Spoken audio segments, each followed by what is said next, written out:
Welcome, everybody, to the Brave Healing Podcast, where we're changing the world one brave word and vibe at a time. You guys, being brave most of the time just means showing up as your vulnerable, full-on self. I am Laura DeFranco, and I want you to know that your story has the power to heal you and the people listening to you. That fear of not good enough, it's boring, y'all, because what if the thing you're still a little afraid to share is exactly the thing someone needs to hear to change or even save their life? You guys, here today to share a powerful story with you. I'm excited to have as my guest, GradaLove. GradaLove is a spoken word poet, Busboys 11th hour poetry slam champion, and a visual artist based out of Washington, D.C. Her creations are reflections of her experiences, all aspects of love, self-discovery, and storytelling observations. In 2019, Ms. Love released her first poetry book called Brave New Soul, and went on a book tour, which included performing on WUSA 9's Great Day, Washington during National Poetry Month, which is in April, if you guys didn't know that, right? Yeah, okay. Yes. She has been a featured poet throughout the DMV at Busboys and Poets, Whiskey Girl DC events, and more. GradaLove has also hosted open mic nights at the Prince George's African American Museum and Culture Center. Performance videos can be found on her Instagram and YouTube, and I'm going to hook you guys up with all of those links in the show notes. Aside from poetry, she actively discusses non-traditional spirituality on her podcast, Marrying the UniGod, making its debut soon on June 20th. Yay! You guys, welcome, Ms. GradaLove. Hello, world. I am grateful to be here. I'm grateful to, have a platform to share with people. I think it's important that we connect like this, because then we're getting our story to different people who we wouldn't usually talk to. And as of now, we don't have access to people anyway. So this is just beautiful. I'm grateful. Thank you. That is exactly right. So you guys, you're going to be able to go out after the show and find Grada at GradaLove.com. But so ever since I met you at a local open mic, I totally fell in love with your poetry. I felt it somewhere between my gut and my heart. And when words do that to me, I know I've landed with someone who's walking this path of brave healing with me. So I was kind of hoping to get this party started today. Would you start us out with a poem? I sure can. Oh, goody. I'm going to do something that's somewhat new, because considering the climate of the world, I think it's important to continue to keep the ball rolling with the revolution that's happening. All right. This is titled Trigger Warning. I'm going to read because poets still read, in case people don't know. Young man, come here a second. It's like I heard the new sheriff in town's gun click. I heard him answer your race before asking your name. I know your name is Daniel, not young man. Condemning you with his tone, my maternal instincts roared, and I had to remember where I was. At work, in a school, a so-called safe place for your gender, youth, and race, yet not a trace of compassion coated his throat before acting like you were up to no good. He doesn't know you're gentle. He's just another incriminating, entitled white man here for indictments on our embryos. He walks around here with legs enveloping balls that swell at the thought of our babies under his control. He's just another white administrator in a black school, scared for his life, carrying all the self-love America granted him, challenging all the self-hate America attempts to inject you with. I'm sorry, this simple statement and awkward inflection led me to this here reflection of how the world may try to program you, but know that I'm your Aisha Evans, standing metaphorically front and center at protests, in school hallways on your behalf. I see you as I saw you. As a young child, growing, learning, exploring, you smile, you laugh, you cry. I'm honored to join your side. when war wages on your intentions, which were to simply come to school and go to class. I remained, watched, and listened with the fierceness of the night jungle's predator on prey dance. I listened like mama's barely sleeping to stay available in case you weep. I listened for an insult needing correction. I listened until I had the opportunity to change the mood of your day. Good morning, Daniel. I greet you. How are you? I ask with genuine concern. I need you to know that I am seeing a 15-year-old who rolled out of bed a little late for school, not a 15-year-old having who knows what in his pockets, threatening society. You are the reason there is a society. I'm sorry that America won't dare thank you publicly or grant you a public apology. I'm sorry that I have to have this conversation as just another Black woman trying to protect you, who feels the obligation to be mother, sister, cousin, auntie, and protector to each and every Black child in this school. I follow my own religion, to lead with love, carry compassion in my pockets to hand out like candy. I will not inflict my personal trauma onto you. Instead, I will stand here, brave and kind. So when my name crosses your mind, it can hopefully overpower the energy of anyone who greeted you with anything less than your right to be seen as equally human. Thank you. Can you hear the snaps? You can hear the snaps. Yeah. So I heard a lot of things, but I heard up in the beginning, he doesn't know you're gentle. And I heard, I follow my own religion, which I love that line, especially because you followed it with the word love. Mm-hmm. So you heard what I talked about in the beginning show intro about stories healing. So what's your story?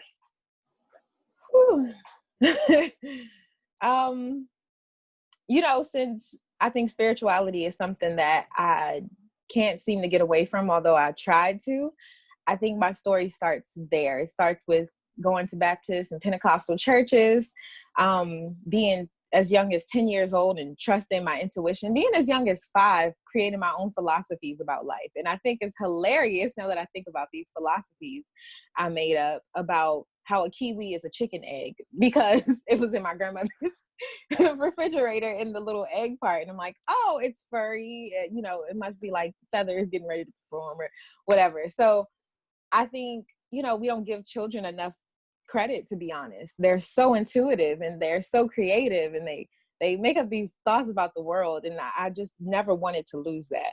So at 10 years old, I remember being in church with my dad, and I remember just looking around, just observing. I couldn't participate because I was feeling something. And I'm naturally intuitive. Naturally, I'm a water sign, Cancer sun, Pisces moon. If you're into that, you already know, tear fest, crying all the time. But I just looked around, and I see this man on the pulpit, and I see these people, I can't say acting, because people genuinely feel what they feel, and I can't take that from anyone. But I felt like everyone was worshiping the elder on the pulpit, and I just was like, I felt like so much of everything I think about circles in each other, and I try to connect the dots as much as possible. So I told my dad after we left, I said, Daddy, I don't want to go back there. Like, I simply said it like that. And years later, I tried to return to the traditional version of Christianity that I was brought up on. And I lived alone in Salisbury after I graduated from college in 2016.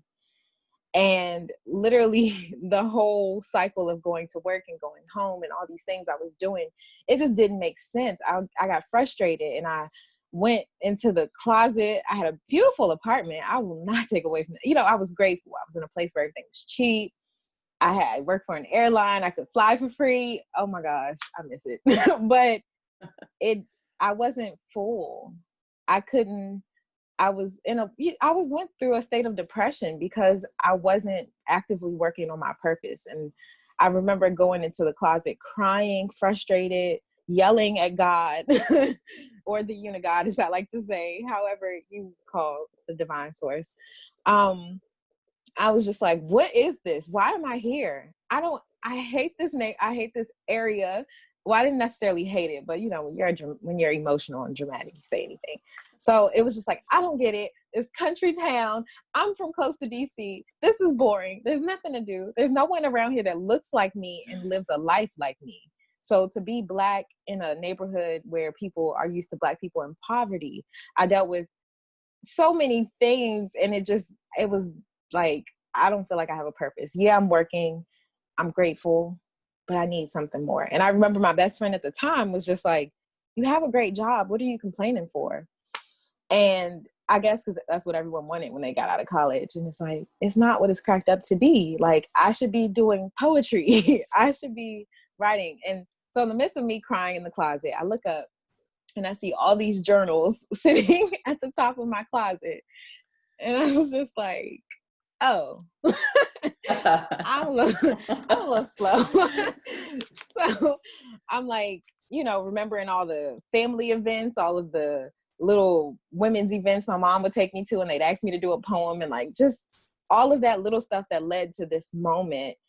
And the second I randomly applied for a job back home, which is the DMV area. And when I came back, I initially hit the floor running, open mics.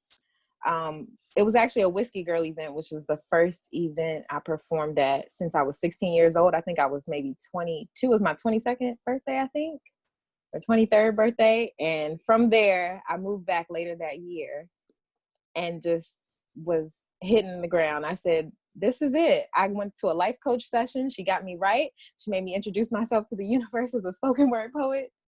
And now I'm here. And I haven't looked back too much, but it's great to tell that story because it reminds me that it wasn't always figured out. It wasn't always this easy to show up and do a poem or for people to know that I'm a poet, I know. We are so glad you are here.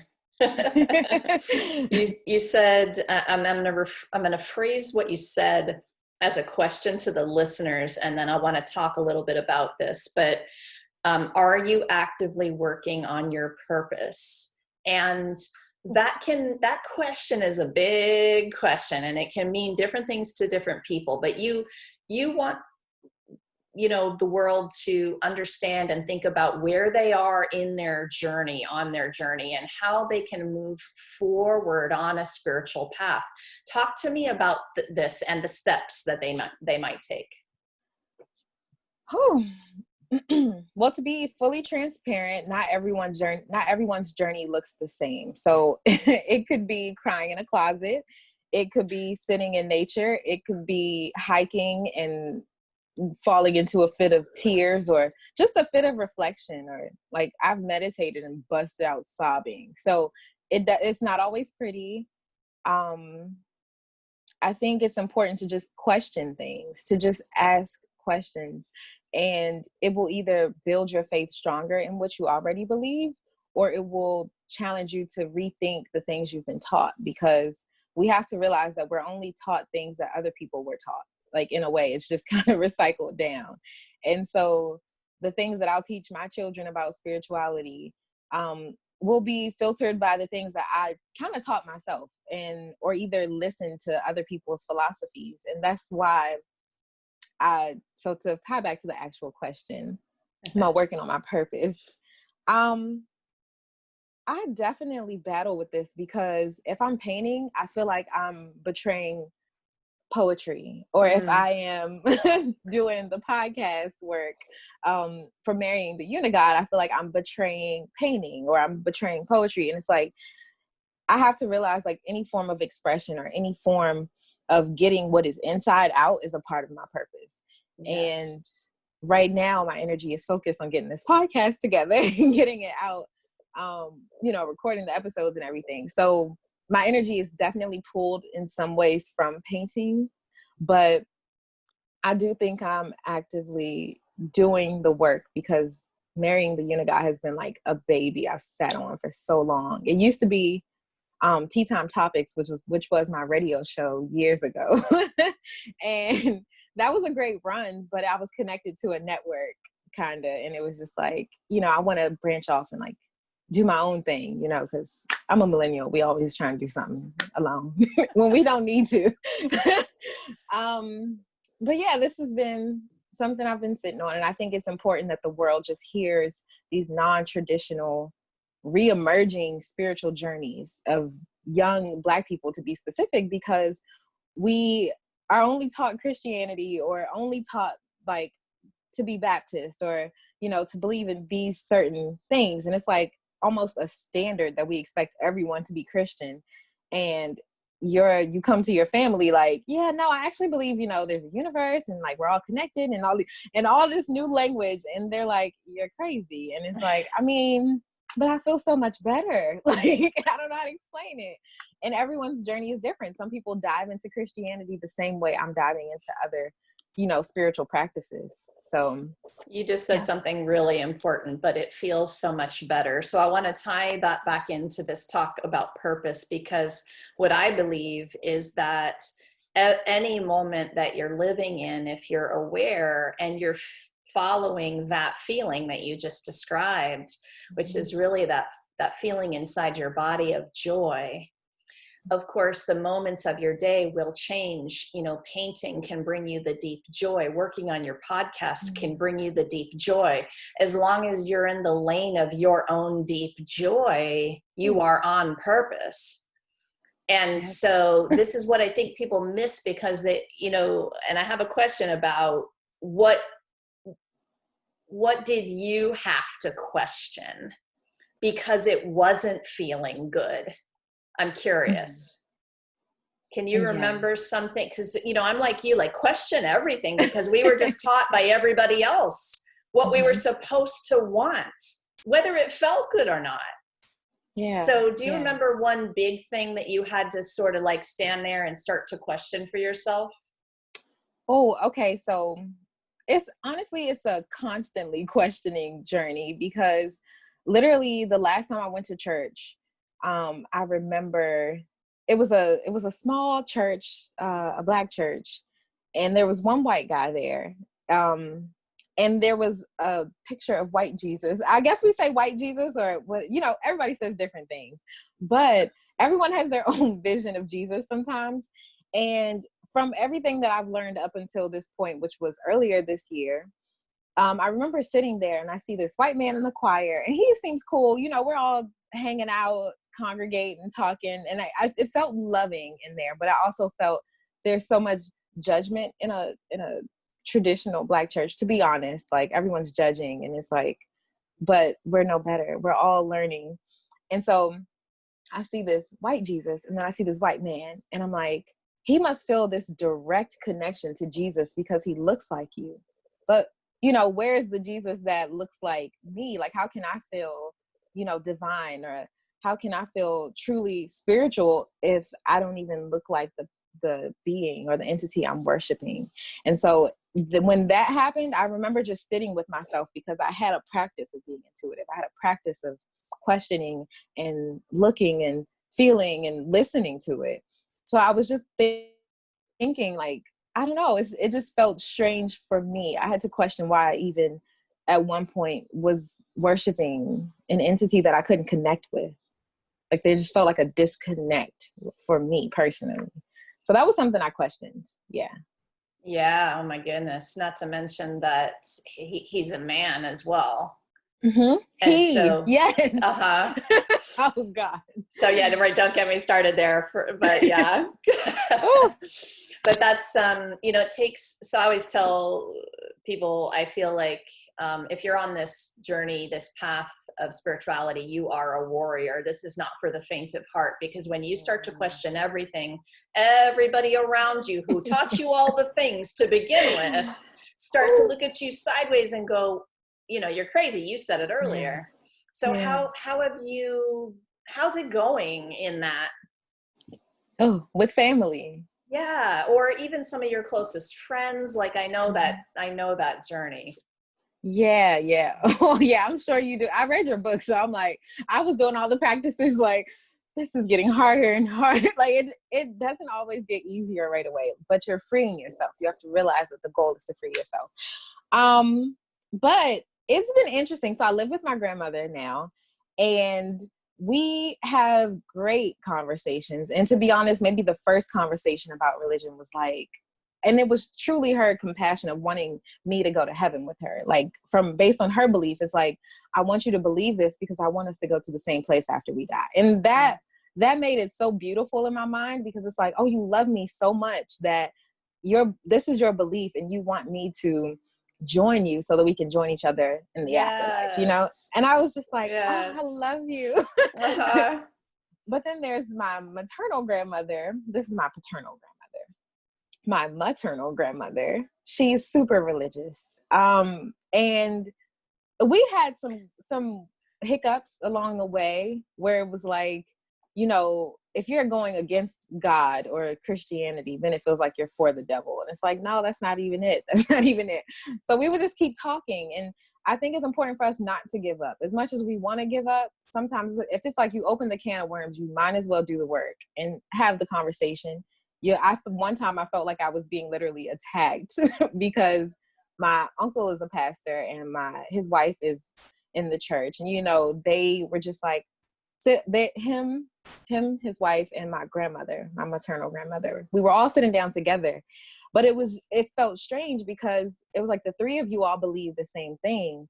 And then there's me, and you're just like asking questions. And they're like, we just want to know, like, why are millennials doing this? And why do you feel this way? And it was just like, because it don't feel right when we do go to church. Like, it's like, why be here and be uncomfortable when I could be out there seeking and finding peace and finding the freedom.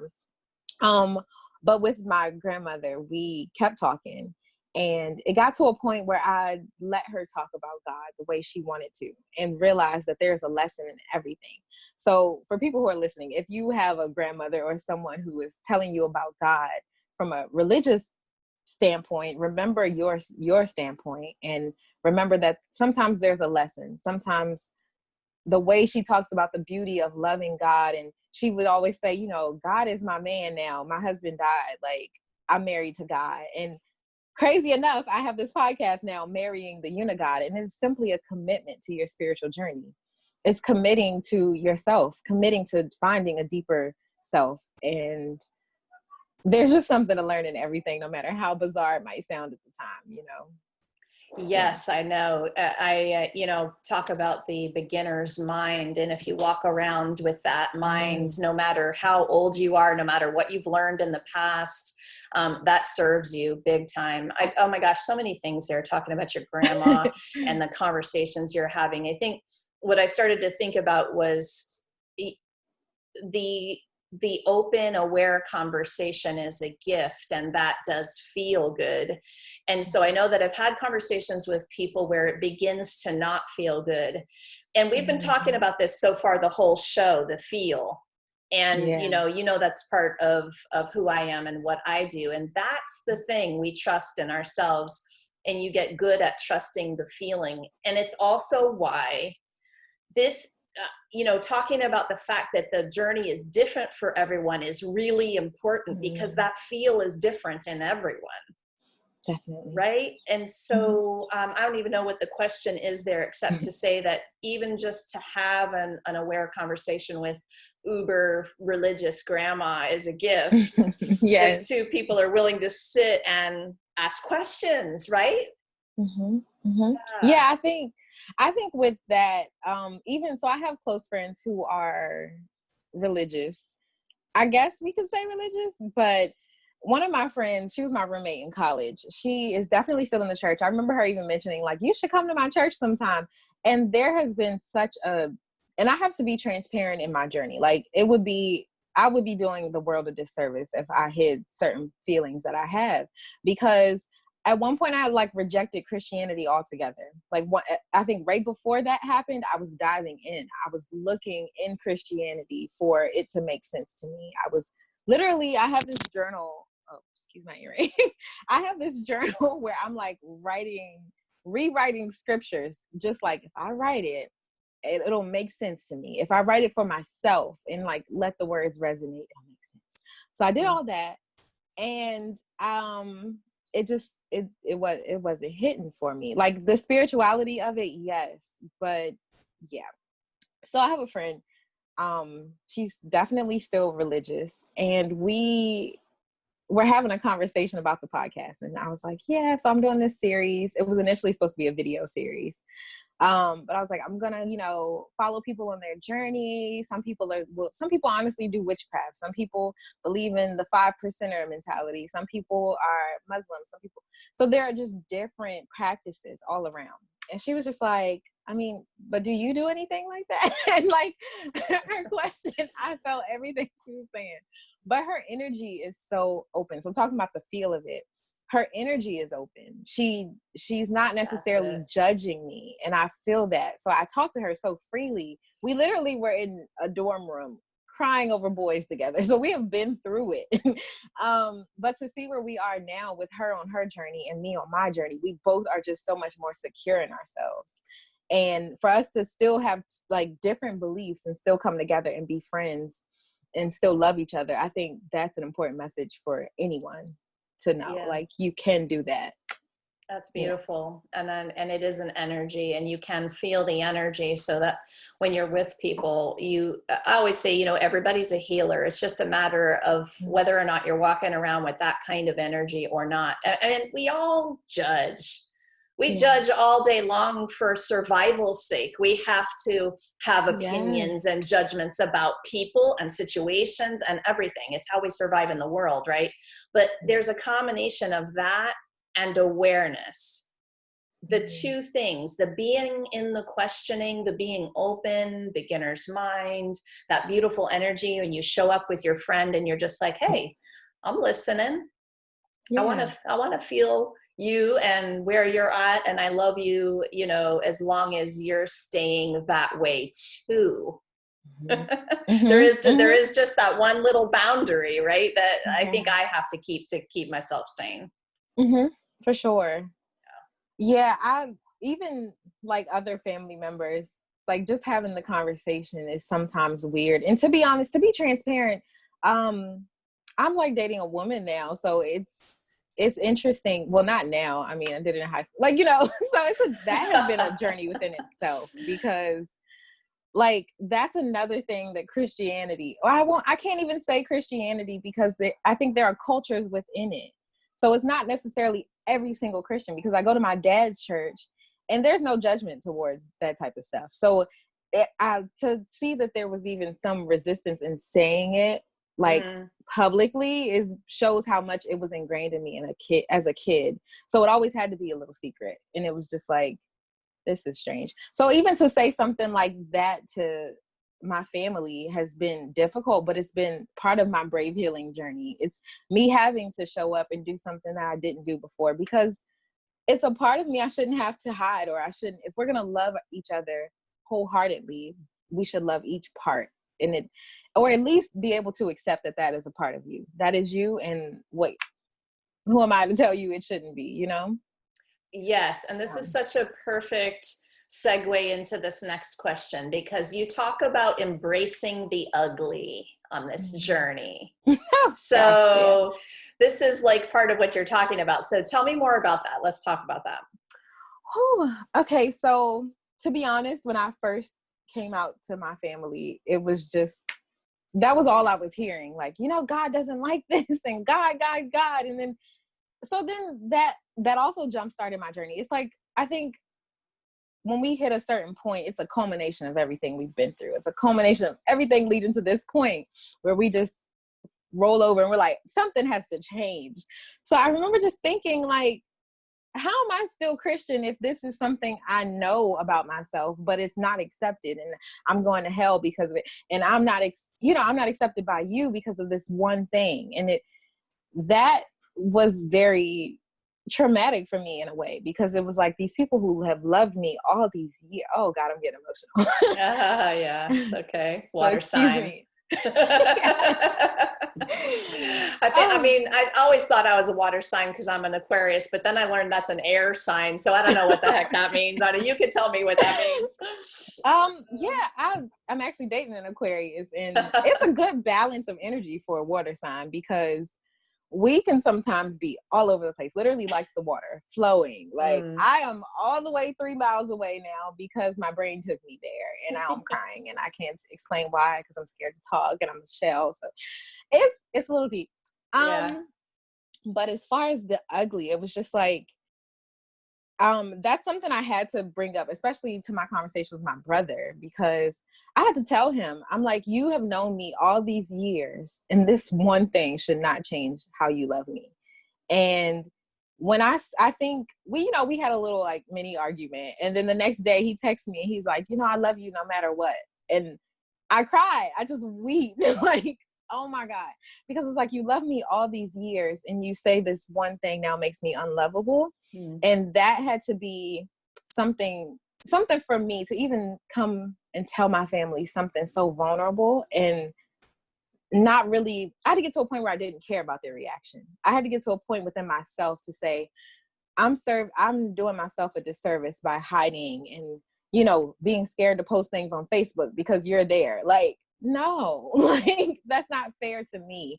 And oh gosh. So there's this show, I don't know if you all have seen it, Never Have I Ever. I think it's on Netflix, but this girl comes out to her mom, and her mom is like, it's a Black mom too. So it made me cry, because her mom was like, you've been holding that in for this long? That must have been so hard for you. That's all you have to say. Like, do you understand what that means to a child? So yes, it's ugly sometimes, but I think if you care about your relationship and you care about the people you love, you're going to continue to do the work. Just show up and open your heart a little bit. It hit me that you're talking about worthiness at its core, our ability to love ourselves like that deeply, no matter what anyone else thinks. And the risk you take about, when you're outing yourself, that risk, because you already know people, especially the people who are closest to you, their beliefs, how they act, you've heard them say things before. Yes. And so oh my gosh, here you are in all your glory, trying to be your full-on self and just live a beautiful life, yet you're stuffing it down so deep because it feels like who you are at your core. Being worthy of being loved. I mean, come on, we could sit here for like the next 100 years and talk about that, right? Yes. Oh my gosh. Yeah, so no wonder it makes us cry, and it is that deep, It's like you have to validate yourself before you show up in the world. And that's even an everyday practice, I think, because you have to spend, like I told you before we started recording, like I spend time with myself. I feel like I'm ready now to serve or to be here in this place and be vulnerable and transparent. You have to like validate your own being. Like, I'm worthy of existing. And like to say that, I haven't said that in a while. Can I just say that saying that just hit me? Yeah. I am worthy of existing. Oh, yes. Gosh. Yeah. You were born, so you're worthy. Yeah, that's a big deal. So I believe that you get there by taking the actions you took. You don't wait to feel it sometimes to hop on that moving path of the journey. So, I would watch you stand up at those open mics and speak your words. And it's only because we're talking right now that I can tie everything, right? And you're being so amazing about letting me be a fly on the wall of these years that you've had. But I watched you do the process of getting to that worth, whether or not you felt it or were terrified, you still stood there and did it. Yeah. And so here you are today. It's a message I often tell people, that you're not going to be ready. You are not going to be confident enough. You got to just express, and you'll get there by doing that. Would you agree? Oh, yes. So my first poem that I ever did was the hardest poem I've ever had to perform, because it was about my dad, and it was about the divorce between my parents and how I felt towards that. And it was so hard because I felt like I was airing out dirty laundry. Like, and it was just like, but it was my vulnerable expression. And I felt like when you're a writer or someone creating, like, it has to be genuine. It has to come from the heart, or else it doesn't feel worth creating sometimes. Like, if I'm just making a poem to sound like that person and that person, whoever else, then it's not genuine to me. Right. So that first poem was so hard, and I did so much work to just tell myself, you can do this poem. Because so many days I wanted to say, no, maybe I should ask somebody, or maybe I should this, or maybe I should that. And I had to really validate myself. And that was my first feature. And I cried. I did, because my dad and everybody was there. And it was just like talking, but it mostly the overall message was that my father kept showing up for me. When I would ignore his calls, he showed up. And that was what I imagined loving the UniGod would be. Like, the second I try to run, it's like, come back here. Like, I love you, and I see you, and I want you. And like, that is empowering, because he could have given up. He could have said, she's ignoring me, I'm done. Like, she'll come around when she wants. And no, he just fought for me. He fought for my love. And that said so much. So it was hard. It was hard. But I validated myself before I got to the stage.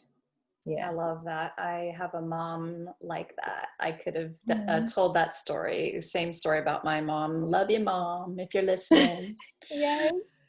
Okay, so I want to ask you one more thing that I think is really important, and we'll see how I want to talk about this. But you had said sometimes meditation doesn't work for people. And I have a theory about this with creatives, that the mental, emotional, whatever you want to call it, process going on a daily basis.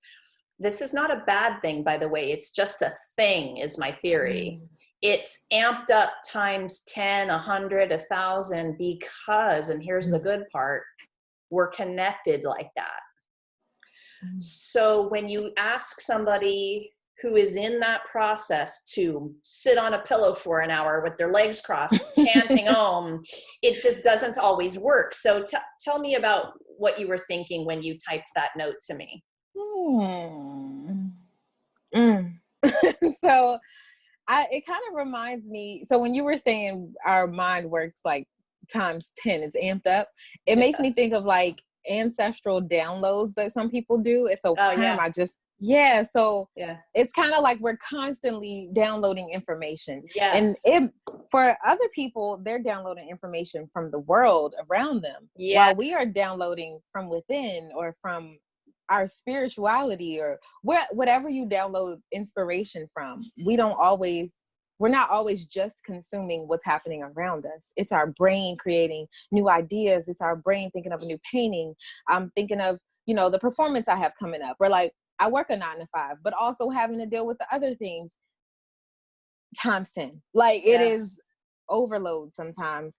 And trying to silence that almost feels like a disservice, and now I understand why creatives tend to go to like drugs and stuff, because when you're altering your state of mind, you're finding some type of peace that probably doesn't exist on a regular basis. So I understand like the 27 Club and stuff like that, because it's difficult to have to like serve the world, and they deal with fame, they deal with creating and wanting to just go back to being 15 in a bedroom hiding, not having to deal with the stimulation of everyone else.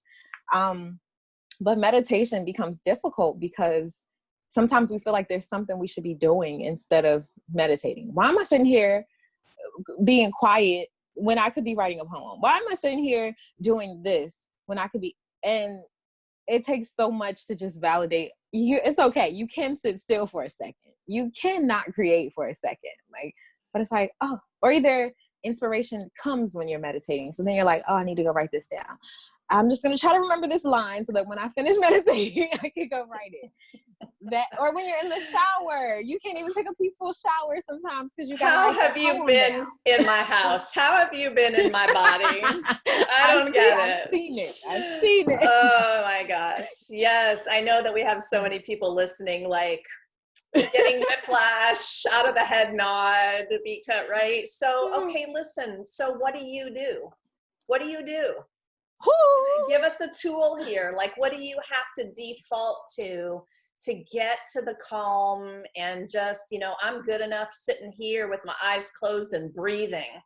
I do not need to be doing anything else. I mean, is it just that? Is it just the awareness?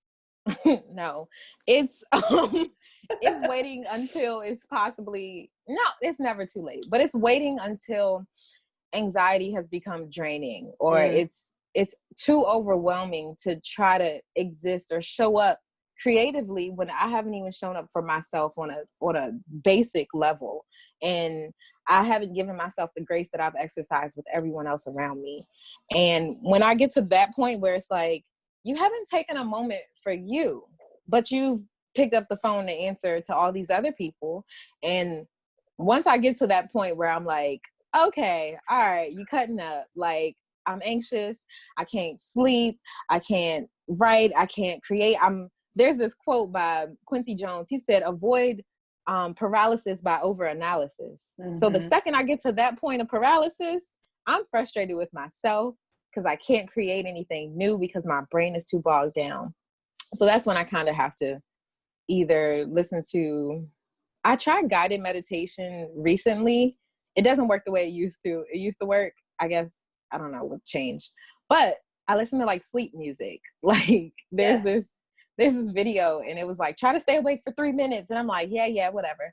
So I played it 10, 20 minutes in and I'm gone. And I love it. It just takes me away and I need that. Yeah. You know, I just got together with 25 of my favorite healer friends and we wrote a book with tools, 25 tools to help people heal at home. It was mostly coming from, you know, COVID and just being stuck at home and not having the tools. You know, we're used to going out and getting our help from other people, but it's so empowering when you have them and practice them on your own and realize your own power there, you know? Definitely.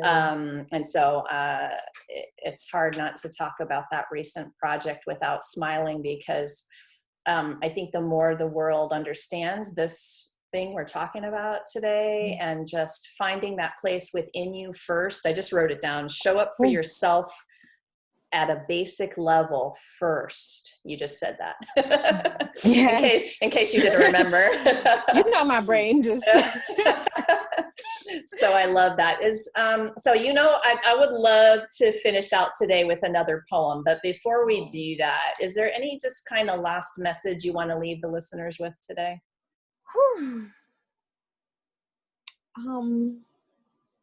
It's okay to be silent.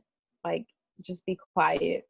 When you want to call everyone else for advice and you want to seek external validation, it's okay to be quiet.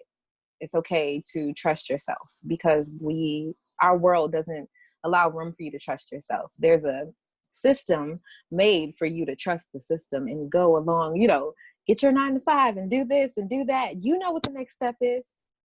No, you know what the next step is. Be quiet for a second. Just be quiet and see what happens. That's it. Just be quiet. Love it. I love it. I agree wholeheartedly. All right. I can't wait for one more beautiful poem of yours. Let's end this party with how we started it with those beautiful words. So this one was my Who Am I challenge. You know, I guess this will be a final reintroduction of self. Who am I? I am the first discovery of my kind. Actual masterpiece. Crafted by the master in me. Call it self-mastery. Shiro. Your favorite hero's hero. Save the day with compassion you found yourself unworthy of. I am soul seeker. I'll set fire to your sneakers until your soul rises. Don't care about your feet if your mind is dying. I wait for truth. Meet you at the altar. baptize you in revolution, paint my wildest dreams come true. I am a mother by right, not simply by physical capabilities. No physical manifestations of my seeds, but I make the world grow. Challenging intellect and physical abilities alike. I told you I was heavy. You couldn't carry me if you tried. Too many times, I've watched both mind and ego die without a bullet, without a disease, without breath leaving body. I watched surrender to situations lead people to wells of death too many times. I've watched their power transferred to the world around them. And woman in me, resurrected dead beings, I honor your blessings. Leave your sins where you repent. Leave mine in life's classroom. I ain't no avatar, but you could call me an airbender. In 100-degree weather, I give you breath of the coldest winter. I am both saint and sinner, both loser and winner, both child and elder, both food and shelter. I am light, like you've never seen it before. Damaged, bruised, but refurbished goods, you could categorize me as like new. I am home improvement without grout. Ain't no copy nor paste. We work from inside out. Find peace like it's my only life's journey, my only God-given right and responsibility. Who am I? Well, I'm so glad you asked. See, I am the first discovery of my kind.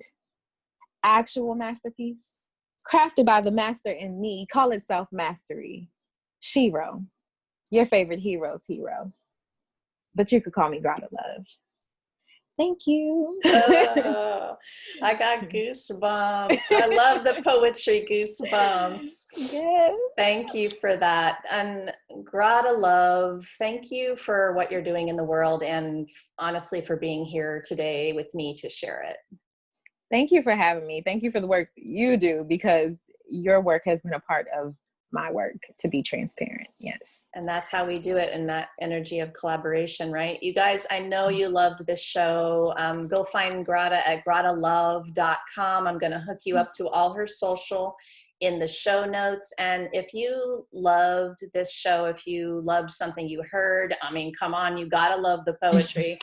Share it out, you guys. Share it out with somebody that you love.